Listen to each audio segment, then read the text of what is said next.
The morning sun cast long shadows across the marble floors of Eldoria's grand palace as Queen Camilla Rosewood hurried through the ornate corridors. Her emerald silk gown rustled with each urgent step, and her usually perfect composure showed cracks of strain. The kingdom had been buzzing with tension for weeks, and today felt different, charged with an electricity that made everyone in the palace walk on eggshells. Prince Louis Valdencourt, barely 8 years old, sat in the palace library surrounded by towers of books that seemed to dwarf his small frame. His tutor, Master Theodore, had stepped away momentarily, leaving the young prince alone with his studies. Louis was known throughout the kingdom for his curious mind and gentle spirit, traits that endeared him to servants and nobility alike. However, lately, the pressures of royal education had been overwhelming for the young boy. The political situation in Valdoria had grown increasingly complex. King Alexander Valdencourt, Louis's father, had been away on diplomatic missions for months, trying to negotiate peace treaties with neighboring kingdoms. In his absence, Queen Camilla had taken on more responsibilities than ever before. She was not Louis's biological mother. His birth mother, Queen Isabella, had died when Louis was just 3 years old. Camilla had married King Alexander 2 years later, and while she genuinely cared for Louis, the stress of ruling and the constant pressure from the royal council had begun to take its toll on her patience. The morning had started poorly for Queen Camilla. She had received disturbing news that rebels in the northern provinces were planning to march toward the capital. The royal treasury was running low due to failed harvests, and several noble families were questioning her authority in the king's absence. As if these problems weren't enough, she had discovered that Prince Louis had been skipping his mandatory etiquette lessons to spend time in the palace gardens, talking to the gardeners and learning about plants instead of preparing for his future royal duties. Master Theodore returned to the library to find Louis reading a book about butterfly migration patterns instead of studying the political history of Eldoria. The elderly tutor sighed deeply, knowing he would have to report this to Queen Camilla. He had grown fond of the young prince over the years, but duty required him to be honest about Louis's academic progress, or lack thereof. "Your Highness," Master Theodore said gently, "we really must focus on today's lessons about diplomatic protocol. Your stepmother expects a full report on your progress." Louis looked up with bright blue eyes that reminded everyone of his late mother. "But, Master Theodore, did you know that some butterflies can travel thousands of miles? Isn't that more amazing than memorizing which fork to use at dinner?" The tutor couldn't help but smile at the boy's enthusiasm, but he knew Queen Camilla wouldn't share the sentiment. "Perhaps we could discuss butterflies after we complete your royal studies, Your Highness." Meanwhile, Queen Camilla was in the throne room meeting with General Marcus Steele, the head of the Royal Guard. General Steele was a tall, imposing man with steel-gray hair and scars from countless battles. He had served the royal family faithfully for over 20 years and had watched Louis grow from a baby into the curious child he was today. The general had a soft spot for the young prince, often finding excuses to show him the palace's secret passages or teach him about the ancient suits of armor displayed in the Great Hall. "Your Majesty," General Steele reported with a formal bow, "our scouts confirm that the rebel forces are approximately 50 miles from the capital. They're moving slowly, but they'll reach our borders within a week if they maintain their current pace." Queen Camilla paced behind the ornate throne, her mind racing with strategies and contingency plans. "How many soldiers do we have available for defense?" "Approximately 3,000, Your Majesty. It should be sufficient, but the people are growing restless. They're hungry, and hungry people are easily swayed by promises of change." The weight of responsibility pressed down on Queen Camilla's shoulders. She had never imagined that ruling would be this challenging when she married King Alexander. She had fallen in love with a man who seemed to have everything under control, but now she realized how much work it took to maintain that illusion of stability. A soft knock on the throne room door interrupted their discussion. Master Theodore entered with a concerned expression, followed by a reluctant Prince Louis who had grass stains on his royal blue tunic. "Your Majesty," the tutor began carefully, "I'm afraid Prince Louis was found in the gardens again instead of attending his scheduled lessons." This is the fourth time this week. Queen Camilla's green eyes flashed with a mixture of frustration and exhaustion. She looked at Louis, who stood with his head down, clearly aware that he had disappointed her again. The sight of his defiant posture, so reminiscent of his father's stubbornness, ignited something volatile within her. "Louis," she said, her voice tight with controlled anger, "we have discussed this repeatedly. Your education is not optional. Your people will depend on you someday, and you cannot lead them if you spend your time chasing butterflies instead of learning statecraft." The young prince looked up with a mixture of confusion and hurt in his eyes. "But, stepmother, the garters were showing me how to identify which plants can heal people. Isn't that important too?" General Steele watched the exchange with growing concern. He could see the tension in Queen Camilla's posture and recognized the signs of someone pushed to their breaking point. He had seen battle-hardened soldiers crack under pressure, and he knew that emotional explosions rarely ended well. Queen Camilla's frustration boiled over. All the stress of the past weeks, the rebels, the financial crisis, the constant pressure from advisors who questioned every decision she made, suddenly focused on this one moment of defiance from her stepson. In her mind, Louis's behavior represented everything that was going wrong in her life. She felt like she was failing as a queen, as a stepmother, and as a leader. "You are 8 years old," she said, her voice rising with each word, "and you will learn to follow instructions. Your father left me in charge of this kingdom and your education, and I will not have you embarrassing our family name by acting like a common peasant child." Louis's eyes filled with tears, but he maintained his stubborn stance. "I'm sorry, stepmother, but I don't understand why I can't learn about both things. Mother used to say that a good king should know about everything in his kingdom, including the plants and animals." The mention of Queen Isabella was like a spark to gunpowder. Queen Camilla had always lived in the shadow of her predecessor's memory, constantly compared to a woman she could never compete with because Isabella had been transformed into a saint in death. Every day, she heard servants whisper about how kind Queen Isabella had been, how beautiful, how perfect. The comparison had eaten away at her confidence for years.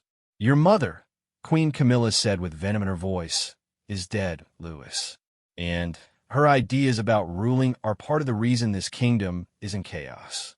If she had focused on teaching you discipline instead of filling your head with romantic notions about nature, perhaps you would be better prepared for the responsibilities that await you." The words hung in the air like a physical blow. Master Theodore gasped audibly. General Steele stepped forward instinctively, and Louis's face crumpled with hurt and disbelief. The young prince had never heard anyone speak ill of his beloved mother, and hearing such words from his stepmother shattered something inside him. "That's not true," Louis shouted, tears streaming down his face. "My mother was good and kind, and she loved our people. You're just angry because nobody loves you like they loved her." The truth of the child's words hit Queen Camilla like a physical blow. In that moment of raw emotional pain, all her royal training and self-control abandoned her. Without thinking, without considering the consequences, she raised her hand and delivered a sharp slap across Louis's cheek. The sound echoed through the throne room like a gunshot. For a moment, everything was perfectly still. Louis stood frozen, his hand pressed to his reddening cheek, his blue eyes wide with shock and betrayal. Master Theodore's mouth hung open in horror, and Queen Camilla immediately realized the magnitude of what she had done. General Steele reacted with a swift decisiveness that had made him legendary on the battlefield. In 3 quick strides, he positioned himself between Queen Camilla and Prince Louis, his hand instinctively moving to his sword hilt. Not as a threat, but as the automatic response of a protector who had just witnessed violence against the child he had sworn to defend. "Your Majesty," General Steele said in a voice that was deadly calm and infinitely more threatening than if he had shouted, "I must ask you to step away from the prince immediately." The general's gray eyes held a coldness that Queen Camilla had never seen before. In that moment, she realized that she had not just struck a child. She had violated the most sacred trust of the royal guard. who had sworn to protect Prince Louis with their lives. She had also crossed a line that could never be uncrossed, damaging her relationship with Louis potentially beyond repair. Prince Louis looked up at General Steele through his tears, seeking the protection and comfort that his stepmother had just proven she couldn't provide. The general's presence represented safety and stability in a moment when the young prince's world had suddenly become frightening and uncertain. Master Theodore finally found his voice, though it came out as barely more than a whisper. "Your Majesty, perhaps we should all take a moment to calm ourselves." But Queen Camilla knew there was no taking back what had just happened. The horror in everyone's eyes, the protective stance of the general, and the devastated expression on Louis's face told her that this single moment of lost control would have consequences that would ripple through the kingdom for years to come. The rebels approaching from the north were suddenly the least of her problems. She had just created an enemy within her own family, and in doing so, she had potentially given her political opponents the ammunition they needed to question not just her fitness to rule in the king's absence, but her character as a person. As she looked at Louis, still standing behind the protective figure of General Steele, Queen Camilla realized that her reign as regent might be over before her husband ever returned home. The shame and regret crashed over her like a wave, but the damage was already done. In a moment of weakness, she had transformed from protector to aggressor, and the young prince would never look at her the same way again. The silence in the throne room stretched on, heavy with the weight of unspoken consequences and the knowledge that nothing would ever be quite the same again in the kingdom of Valdoria. Part 2. The Royal Guard's dilemma. General Marcus Steele had faced armies of 10,000 men without flinching, had stared down assassins in dark alleyways, and had made life-or-death decisions in the heat of battle countless times. But nothing in his 20 years of military service had prepared him for this moment. Standing between Queen Camilla and Prince Louis, he felt the full weight of divided loyalties pressing down on him like a mountain. The silence in the throne room stretched on for what felt like hours, but was probably only seconds. General Steele could hear his own heartbeat thundering in his ears as he tried to process what he had just witnessed. Queen Camilla, regent of Valdoria and his sworn sovereign, had struck the child he was oath-bound to protect. The conflict between his duties created a knot of tension in his chest that threatened to tear him apart. Behind him, he could hear Prince Louis's quiet sniffling, and the sound made his jaw clench with protective fury.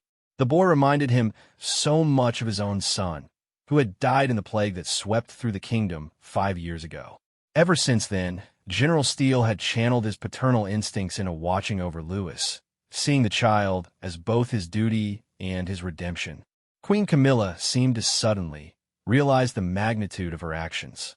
Her face had gone pale, and her hands were trembling as she stared at the red mark her slap had left on Louis's cheek. I didn't mean," she began, but the words died in her throat as she met General Steele's cold gaze. "Your Majesty," the general said in a voice that could cut steel, "I suggest you retire to your chambers while I tend to Prince Louis. We will discuss this matter privately later." It wasn't a request, and everyone in the room knew it. Queen Camilla's authority as regent meant nothing in this moment. She had violated the sacred bond between the royal family and their protectors, and General Steele was responding not as a subject, but as a guardian whose charge had been threatened. Master Theodore, who had remained frozen in shock, finally stepped forward. "Perhaps I should take the prince to the infirmary to have his cheek examined," he suggested quietly, clearly desperate to escape the toxic atmosphere of the throne room. "No," General Steele said firmly, still not taking his eyes off Queen Camilla. "Prince Louis will come with me. I want to ensure he receives proper care." The underlying message was clear. General Steele no longer trusted Queen Camilla to be alone with the child. The accusation hung in the air like smoke from a fire, acrid and impossible to ignore. Prince Louis finally spoke, his voice small and confused. "General Steele, did I do something very wrong? Is that why stepmother hit me?" The innocent question broke something inside the hardened soldier. General Steele turned, and knelt down to Louis's level, his expression softening as he looked into the boy's tearful eyes. "No, Your Highness. You did nothing wrong. Sometimes adults make mistakes when they're upset, but that doesn't mean it's your fault." He gently examined the red mark on Louis's cheek, his fingers trembling slightly with suppressed rage. The handprint was clearly visible, and General Steele knew it would leave a bruise. Physical evidence of what had happened, evidence that couldn't be explained away or forgotten. Queen Camilla watched this interaction with growing horror as she realized the full scope of what she had done. She hadn't just lost her temper with a difficult child. She had potentially created a political crisis that could destroy her regency and tear the kingdom apart. If word of this incident reached the royal council, her opponents would use it as proof that she was unfit to rule in King Alexander's absence. "Marcus," she said, using the general's first name in a desperate attempt to appeal to their years of professional relationship. "Surely we can handle this matter discreetly. I made a mistake, but... Nothing, Your Majesty," General Steele interrupted, rising to his full imposing height. "You struck the heir to the throne. There is no but that can follow such an action." The general's words echoed through the throne room like a death sentence. Master Theodore looked like he might faint, and Queen Camilla felt her world crumbling around her. She had worked so hard to prove herself worthy of her position, to step out of Queen Isabella's shadow and become a leader in her own right. Now, in one moment of weakness, she had potentially destroyed everything. "What happens now?" she asked quietly, her voice barely above a whisper. General Steele considered her question carefully. His duty to the crown was absolute, but his interpretation of what that duty required in this situation would shape the future of the kingdom. If he reported the incident to the royal council, it would almost certainly end Queen Camilla's regency. The council would likely appoint Lord Regent Blackwood, a manipulative politician who had been looking for any excuse to seize power. On the other hand, if he covered up the incident, he would be enabling Queen Camilla's abuse of power and potentially putting Prince Louis at risk of future violence. His oath to protect the prince wasn't just about physical safety. It included emotional and psychological protection as well. "General Steele," Prince Louis said softly, tugging on the man's armored sleeve, "can we go somewhere else? I don't want to be here anymore." The vulnerability in the child's voice made the decision for him.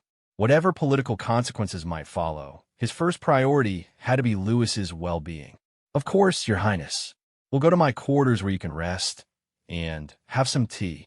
As they prepared to leave, General Steele turned back to Queen Camilla with an expression that mixed disappointment with grim determination.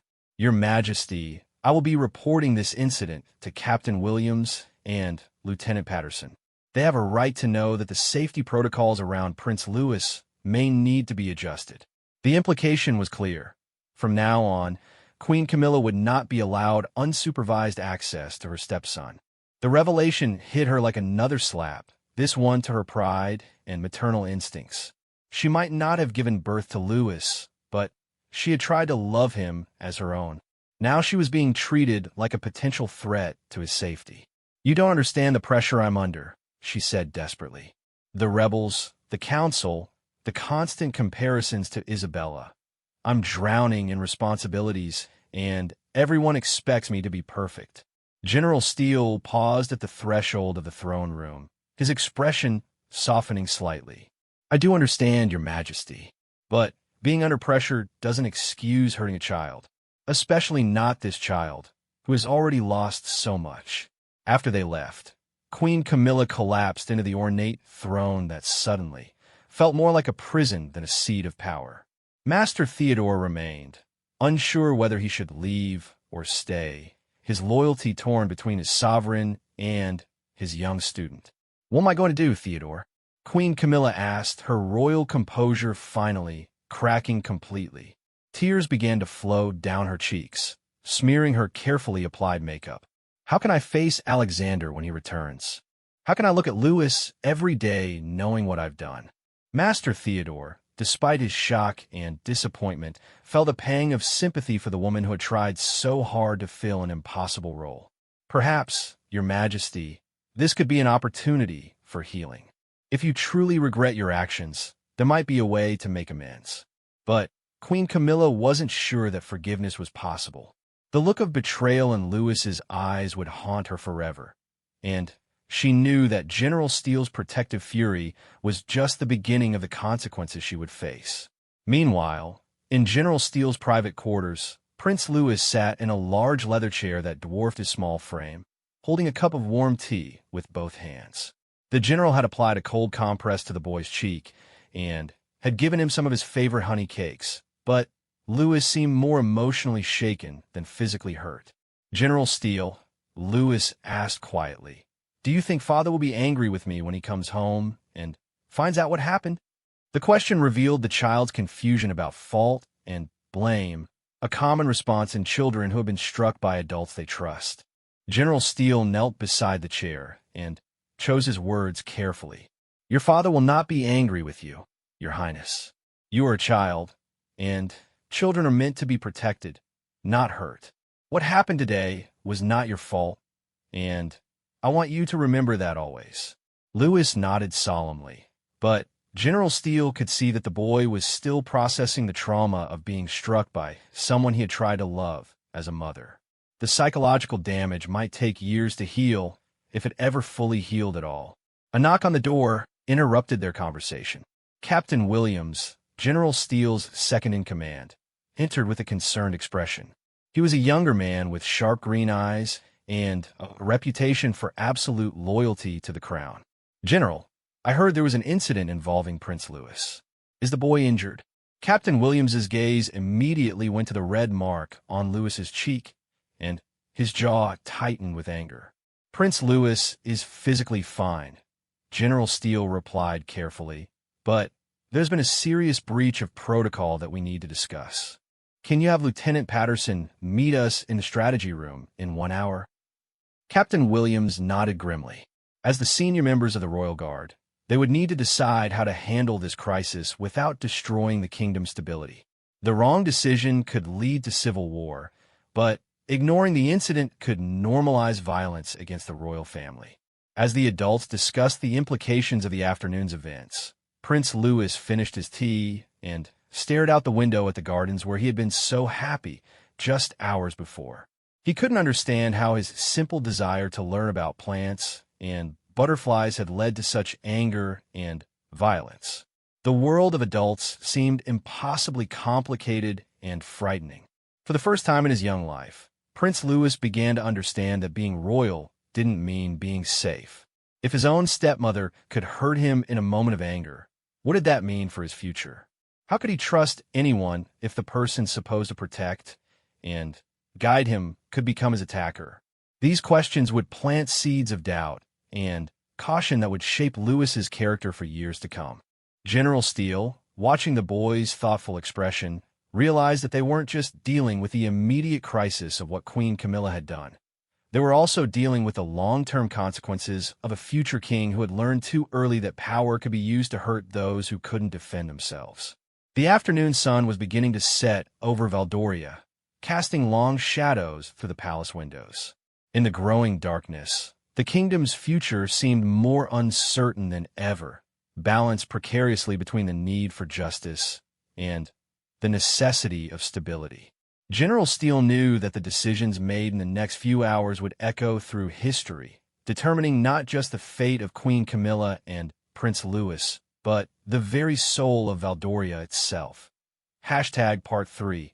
Consequences and Revelations. The strategy room of Valdoria's Royal Guard had witnessed countless discussions about military tactics, security protocols, and threats to the kingdom.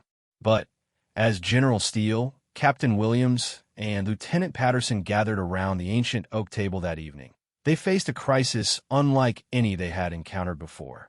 The weight of their conversation would determine not just the immediate safety of Prince Louis, but the very stability of the realm. Lieutenant Patterson, a keen-eyed woman in her 30s with auburn hair and a reputation for strategic thinking, listened in stunned silence as General Steele recounted the events in the throne room. She had served the royal family for 8 years and had always admired Queen Camilla's intelligence and determination. The idea that the Queen Regent had struck Prince Louis seemed almost impossible to believe. "Are you certain about what you witnessed, General?" Lieutenant Patterson asked carefully. "I'm not questioning your word, but the implications of this are enormous." General Steele's expression was grim as he nodded. "I saw it with my own eyes, as did Master Theodore." The handprint on Prince Louis's cheek was clear evidence, and the boy's emotional state speaks to the trauma he experienced. Captain Williams paced behind his chair, his military bearing tense with barely contained anger. "This is treason," he said flatly. "Queen Camilla has violated her oath to protect the royal family. By any interpretation of our laws, she should be arrested immediately." "The situation is not that simple," General Steele replied, though his own instincts aligned with Williams's assessment. "If we arrest Queen Camilla, the kingdom falls into chaos. King Alexander is still weeks away from returning, and the Royal Council would immediately move to install Lord Regent Blackwood as interim ruler." Lieutenant Patterson understood the implications immediately, and Blackwood has been secretly negotiating with the rebels in the north. If he gains power, Valdoria becomes a vassal state within a year. The three guard officers faced an impossible choice. Justice demanded that Queen Camilla face consequences for her actions, but practical politics required that they maintain stability during the kingdom's most vulnerable period.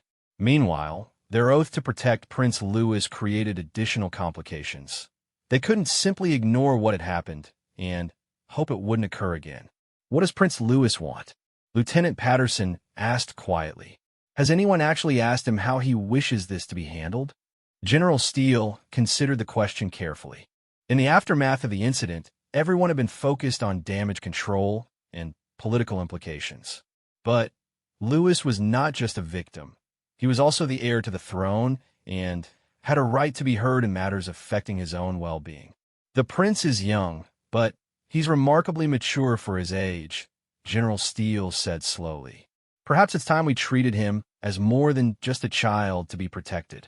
He deserves to understand what's happening and have a voice in the decisions that affect him." Back in the royal quarters, Prince Louis sat in his bedroom, surrounded by his favorite books and toys, but he couldn't concentrate on any of them. His cheeks still stung, though the physical pain was nothing compared to the confusion and hurt that churned in his chest. Maggie, his beloved nanny who had cared for him since his mother's death, sat nearby with needlework, occasionally glancing at him with concern. Maggie Thornfield was a woman in her 50s with silver-streaked brown hair and gentle hands that had comforted Louis through countless nightmares and scraped knees. She had been Queen Isabella's closest friend and confidant, and after the Queen's death, she had devoted her life to caring for Louis with fierce protective love. "Maggie," Louis said quietly, "why did stepmother hit me? I know I shouldn't have skipped my lessons, but Father never hit me when I made mistakes." Maggie's heart broke at the innocent question. She had heard whispers about what had happened in the throne room, and her maternal instincts screamed for justice. But she also understood the delicate political situation that surrounded the incident. "Sometimes, sweetheart, adults let their worries and fears make them do things they shouldn't do," Maggie said carefully, setting down her needlework and moving to sit on the edge of Louis's bed. "Queen Camilla has been under tremendous pressure, but that doesn't make what she did right." Louis nodded thoughtfully, his blue eyes serious beyond his years. "Do you think she'll do it again?" The question cut to the heart of everyone's fears. Maggie couldn't honestly promise that it wouldn't happen again, but she also couldn't burden an 8-year-old with adult anxieties about abuse patterns and escalation. "I think Queen Camilla knows she made a terrible mistake," Maggie said finally. "And I know that General Steele and the others will make sure you're safe." A soft knock on the door interrupted their conversation. General Steele entered with an expression that mixed determination with compassion. "Prince Louis, I need to speak with you about something important." "Maggie, perhaps you could give us some privacy?" Maggie hesitated, her protective instincts reluctant to leave Louis alone even with someone she trusted. But she recognized the gravity in General Steele's tone and quietly excused herself, though she positioned herself just outside the door where she could hear if her young charge needed her. "Your Highness," General Steele began, kneeling so he was at eye level with Lewis, "you've had a very difficult day, and I want you to know that what happened was not your fault. But I also need to ask you some questions about how you'd like us to handle this situation." Lewis straightened in his chair, recognizing that he was being treated as someone whose opinions mattered rather than just a child to be managed. "What kind of questions?" "The people who are responsible for protecting you need to decide what to do about what Queen Camilla did. We could tell the Royal Council, which might mean she couldn't be regent anymore. Or we could handle it privately, which might mean things continue mostly the same way, but with more people watching to make sure you're safe." The general's explanation was simplified, but honest, giving Lewis enough information to understand the choice without overwhelming him with political complexities he wasn't ready to grasp. Lewis was quiet for a long moment, his young mind working through the implications. If the Royal Council finds out, will they send stepmother away? "They might," General Steele admitted.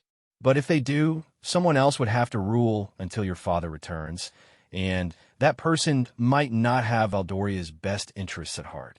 But if we don't tell them, and she hits me again, then we would stop her immediately, and she would face much more serious consequences. I give you my word on that, Your Highness." Lewis considered this carefully, showing the same thoughtfulness that had made his tutors believe he would someday be a wise king.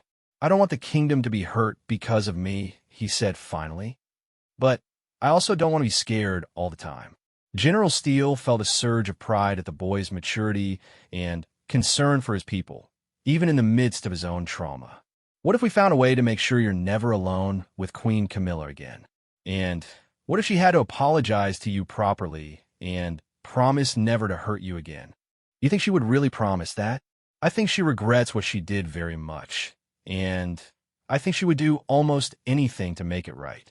Lewis nodded slowly. "Could I think about it tonight? And maybe talk to Maggie?" "Of course, Your Highness. This is your decision to make, and you should take all the time you need." After General Steele left, Lewis sat in the gathering darkness of his room, feeling older than his 8 years. For the first time in his life, he understood that being a prince meant making difficult choices that affected other people. The power to determine Queen Camilla's fate felt heavy and frightening, but he also recognized that this was practice for the much larger decisions he would have to make as king someday. Meanwhile, in her private chambers, Queen Camilla sat before her mirror, staring at a reflection she barely recognized. Her usually perfect appearance was disheveled, her eyes red from crying, and her face marked with the kind of despair that came from knowing she had irreparably damaged something precious. Lady Catherine Ashworth, her closest advisor and friend, sat nearby with a grave expression. Lady Catherine was a sharp-minded woman in her 40s who had navigated the treacherous waters of court politics for over 2 decades. She had helped Queen Camilla adjust to royal life and had become her most trusted confidant. "The servants are already talking," Lady Catherine reported quietly. "By tomorrow morning, rumors will be spreading throughout the palace.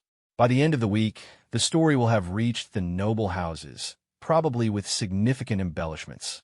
Queen Camilla closed her eyes in despair. "How could I have been so stupid? One moment of anger, and I've destroyed everything I've worked for." "Perhaps not everything," Lady Catherine said carefully. "General Steele could have already reported you to the council, but he hasn't. That suggests he's looking for a solution that doesn't involve your immediate removal from power. Even if he gives me that chance, how can I face Lewis again? How can I ask a child to forgive something unforgivable?" Lady Catherine chose her words carefully. "By taking full responsibility, making genuine amends, and proving through your actions that it will never happen again. Children are often more forgiving than adults, but they're also very good at recognizing sincerity." A soft knock on the door interrupted their conversation. A young page entered with a message from General Steele, requesting a private audience with Queen Camilla the following morning. The formality of the request made it clear that this would not be a friendly conversation, but it also suggested that the general was willing to negotiate rather than simply destroy her. "He's given me one chance," Queen Camilla realized. One opportunity to make this right before he takes more drastic action. Lady Catherine nodded. Then, you better make sure you don't waste it. Your regency, your relationship with Louis, and possibly the stability of the entire kingdom depend on what you say and do in the next few days. As night fell over Valdoria, the palace settled into an uneasy quiet. In the servants' quarters, whispered conversations speculated about the tension they had all felt throughout the day. In the guard barracks, soldiers discussed increased security protocols around Prince Louis without fully understanding why they were necessary. And in the noble houses throughout the capital, spies and informants began gathering fragments of information about palace drama that could potentially be used for political advantage. The kingdom stood on the edge of a precipice, balanced between the possibility of redemption and the threat of chaos. Queen Camilla's single moment of violence had set in motion forces that would reshape the royal family and test every relationship within the palace walls. But perhaps most importantly, a young prince was learning that forgiveness was not just about letting go of hurt. It was about choosing what kind of person he wanted to become and what kind of ruler he would someday be. The lessons he learned in these crucial days would influence his character for the rest of his life, determining whether he would rule with compassion or suspicion, trust or fear. The next morning would bring conversations that could heal or destroy, decisions that could unite or divide, and choices that would echo through the generations. In the quiet darkness before dawn, everyone in the palace wondered what the sunrise would bring to the troubled kingdom of Valdoria. Part 4. Redemption and royal resolve. Dawn broke over Valdoria with a crimson sky that the old servants whispered meant change was coming. Queen Camilla stood at her window watching the sunrise, having spent the entire night awake and wrestling with the magnitude of her actions. She had rehearsed countless apologies, imagined various scenarios for her meeting with General Steele, and confronted the painful truth about the person she had become under the crushing pressure of leadership. The queen had always prided herself on her intelligence and self-control, qualities that had helped her navigate the complex world of royal politics. But yesterday's explosion of violence had revealed depths of anger and frustration she hadn't known existed within herself. More troubling still, she realized that her resentment toward Prince Louis had been building for months, fed by her insecurity about Queen Isabella's legacy and her fear of failing as a ruler. A gentle knock interrupted her brooding. Lady Catherine entered with morning tea and a grave expression that suggested she had spent her own sleepless night considering the political ramifications of the crisis. General Steele is waiting in the small council chamber, Lady Catherine reported. He's alone, which I take as a positive sign. If he intended immediate arrest, he would have brought Captain Williams and formal guards. Queen Camilla nodded, smoothing her deep blue gown and checking her reflection one final time. She had chosen her clothing carefully, formal enough to show respect for the gravity of the situation, but not so elaborate as to seem like she was trying to intimidate through royal splendor. "Catherine," she said quietly, "if this goes badly, I need you to promise me something. Protect Louis. Whatever happens to me, make sure that child is safe and loved. He's already lost too much in his short life." Lady Catherine's eyes filled with tears at the genuine remorse in her friend's voice. "It won't come to that, Camilla. You made a terrible mistake, but you're not a monster. General Steele knows that, and so does Prince Louis." The walk to the council chamber felt like a march to execution. Queen Camilla had faced hostile foreign diplomats, angry noble lords, and even assassination attempts with more composure than she felt in this moment. The knowledge that she had violated the trust of a child who had tried to love her was a burden heavier than any crown. General Steele stood when she entered, his military bearing perfect as always, but his gray eyes held a coldness that made her stomach clench with anxiety. The formal distance between them spoke volumes about how fundamentally their relationship had changed. "Your Majesty," he said with a precise bow that managed to be respectful while still conveying disapproval. "General Steele," she replied, forcing her voice to remain steady. "I want to begin by acknowledging that what I did yesterday, was inexcusable. I violated my duty as regent, as a stepmother, and as a human being. I struck a child under my protection, and no amount of stress or political pressure justifies that action. The general's expression didn't soften, but she thought she detected a flicker of surprise at her direct acceptance of responsibility. Many nobles would have tried to make excuses or shift blame. I appreciate your honesty, your majesty, but words alone cannot address the severity of this situation. Prince Louis has been traumatized, the security of the royal family has been compromised from within, and my guards are questioning whether they can trust their own sovereign. Queen Camilla felt each word like a physical blow, but she forced herself to listen without interrupting. She had forfeited the right to defend herself when she struck Louis, and the least she could do now was face the full consequences of her actions. However, General Steele continued, I have considered the broader implications of this crisis. If I report your actions to the Royal Council immediately, Lord Blackwood will seize power within days. Our intelligence suggests he has already made secret agreements with the northern rebels. Under his rule, Valdoria will lose its independence, and Prince Louis will become a puppet king controlled by foreign interests. The general paused, studying Queen Camilla's face carefully. Prince Louis spent considerable time last night thinking about this situation. Despite being the victim of your violence, he has expressed concern about the kingdom's welfare and a desire to avoid political chaos. His maturity and compassion in the face of personal trauma is remarkable. Queen Camilla's eyes filled with tears at the description of Louis's noble response. The child she had struck was worried about protecting the kingdom that had failed to protect him.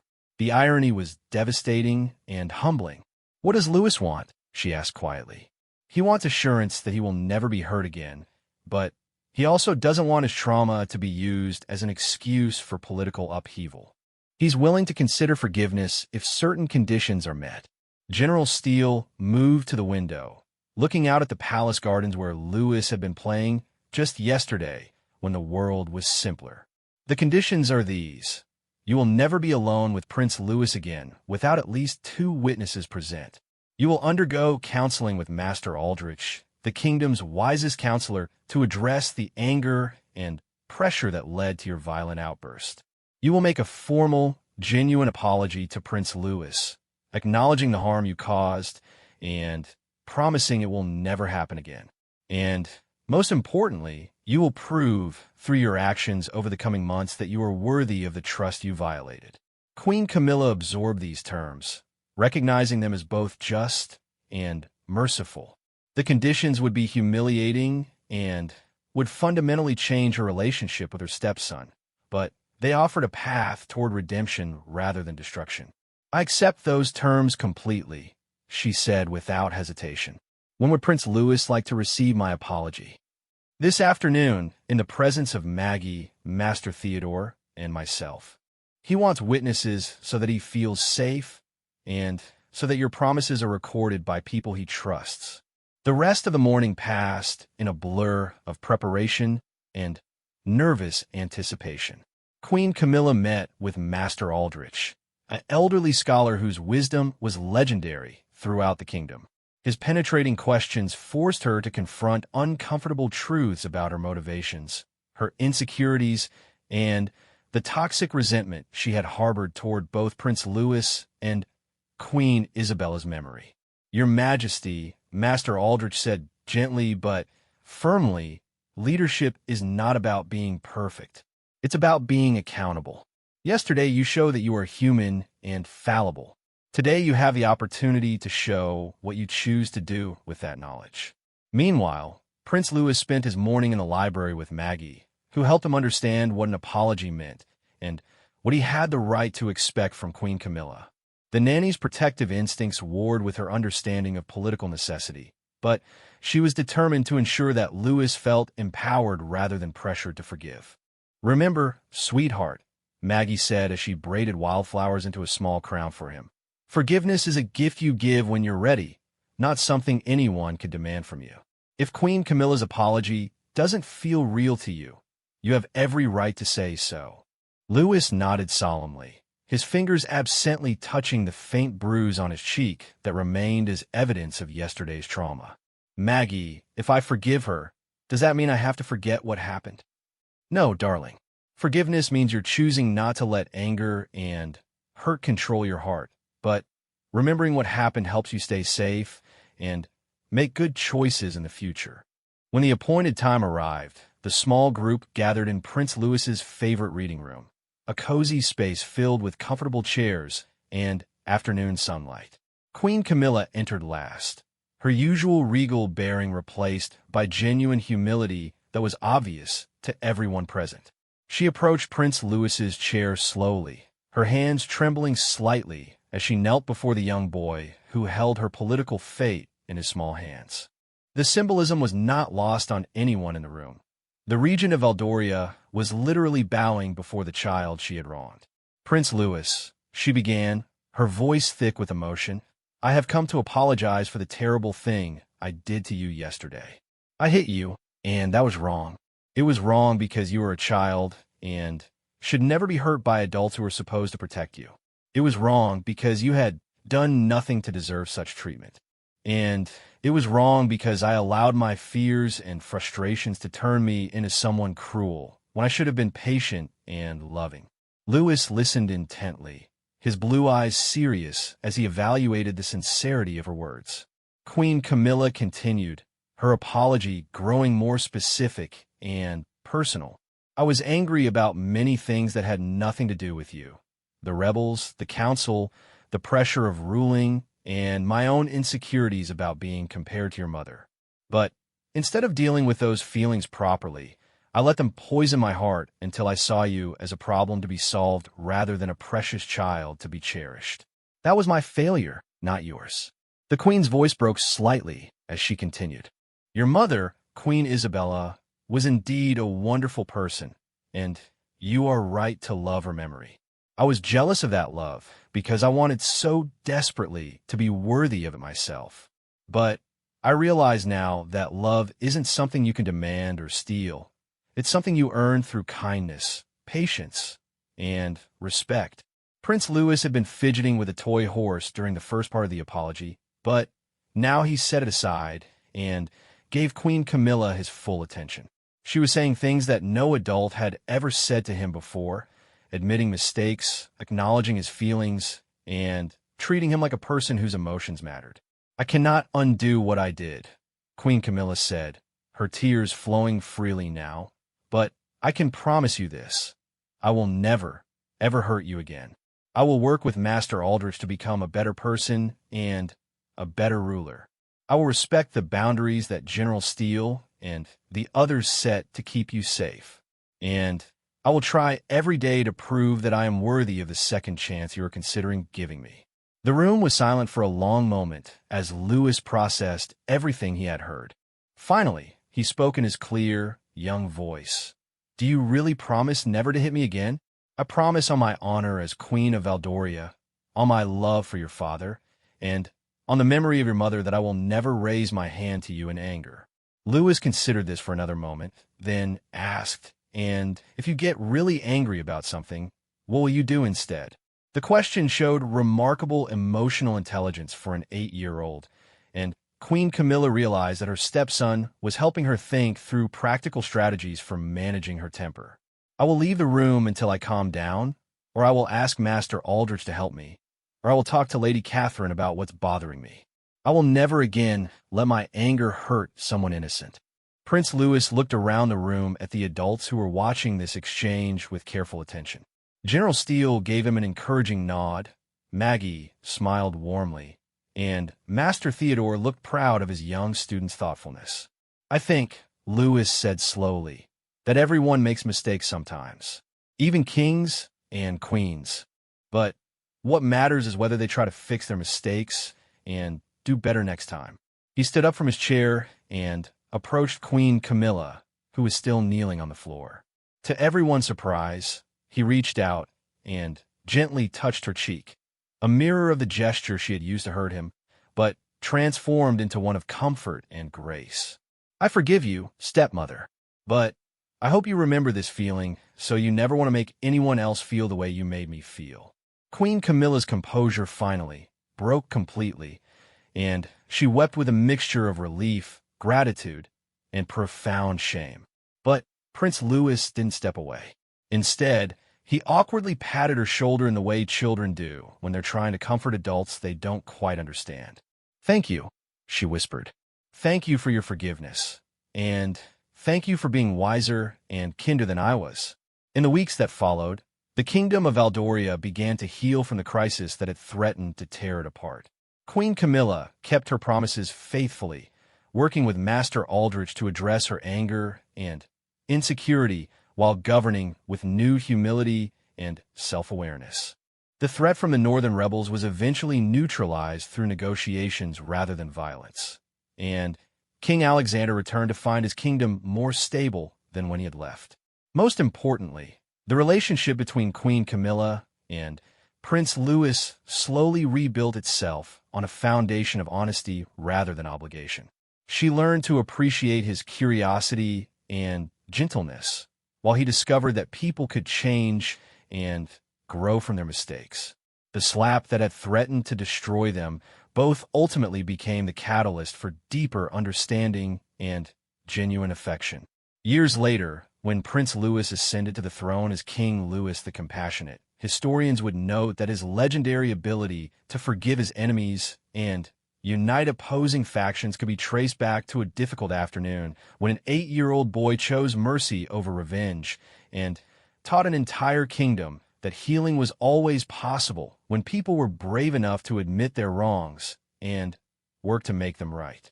The lesson resonated far beyond the palace walls. True strength lay not in never falling, but in how gracefully one rose after falling. And sometimes the greatest teachers of wisdom and forgiveness wore the faces of children who had learned too early that the world could be cruel, but who chose kindness anyway. A shocking moment. Camilla slaps Prince Louis. Royal Guard reacts.